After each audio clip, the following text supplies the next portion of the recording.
Hey YouTubers, it's Charlie. This is going to be my Doctor Strange prequel video. They have a prequel comic that tees up what some of the characters are doing, so I'm going to explain that, a little bit how magic works in the Marvel Universe. And also, the funny thing about this is they're introducing magic in the MCU. They're kind of shutting it down in the comics. It's called like the Last Days of Magic arc. But here we go, Doctor Strange movie. For those of you that are asking, yes, they're totally bringing stuff to Comic-Con. I don't know how much of the cast is coming, but I'm expecting a new teaser to drop. Guardians of the Galaxy 2 is going to be there, so they're going to have like a big Marvel panel. They'll probably even bring a little Avengers Infinity War stuff. But what the hell is going on in this Doctor Strange comic?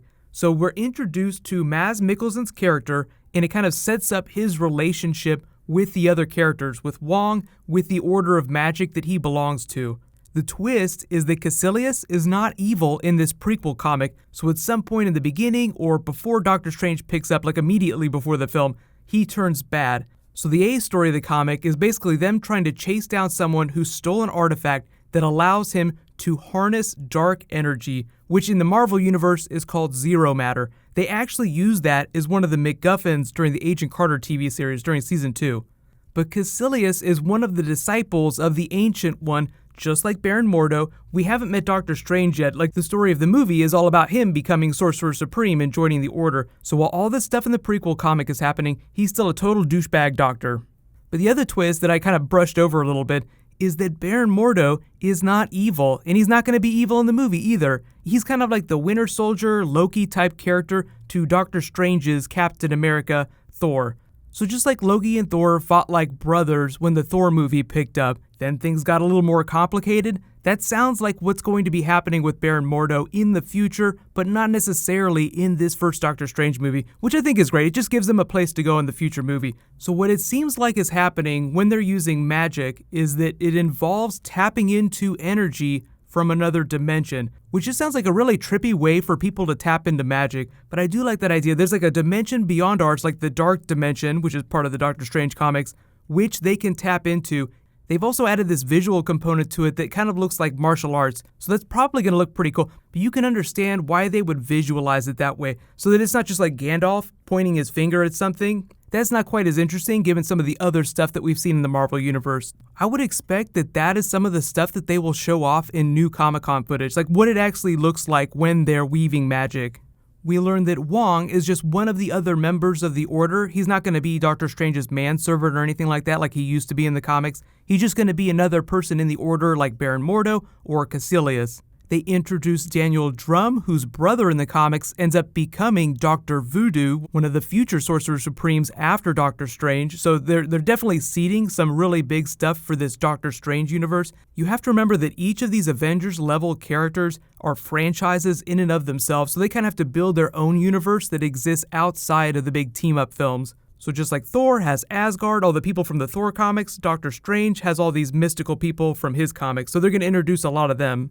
And then finally, we get a look inside the Sanctum Sanctorum, which actually existed before Doctor Strange, so it's not like his super-duper secret clubhouse before he becomes Sorcerer Supreme. It exists, it holds a lot of magical artifacts. There are going to be a whole bunch of Easter eggs, so we'll have to keep our eyes peeled when the film drops.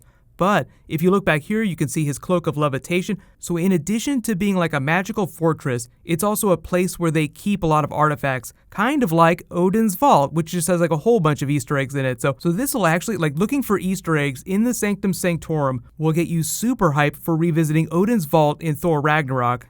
So this is the first issue of 2. The second one will probably deal a little bit more with Stephen Strange's backstory, along with Caecilius and why he split with the Ancient One.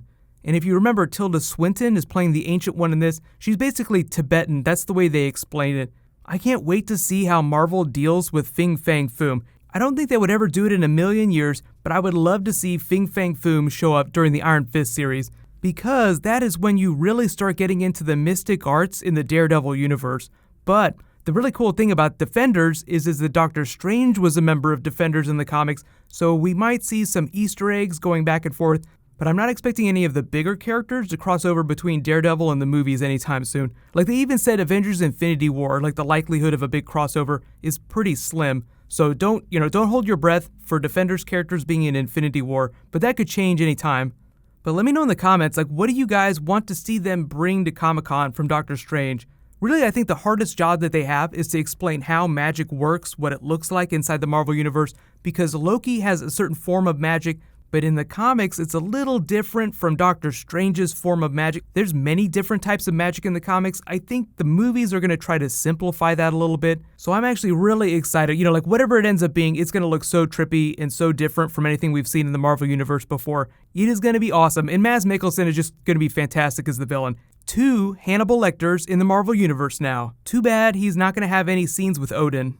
But if you guys do want to read some more Doctor Strange comics, they have actually been teasing a new title called Doctor Strange in the Sorcerers Supreme, as in multiple sorcerers. So I think it's just going to be a team-up a la Last Days of Magic. They've been teasing people hunting down and trying to destroy magic in the Marvel Universe. So Doctor Strange rallies all the biggest magic users, and that's going to be like their new book. So it'll be Shaman, Scarlet Witch, Dr. Voodoo, and Doctor Strange.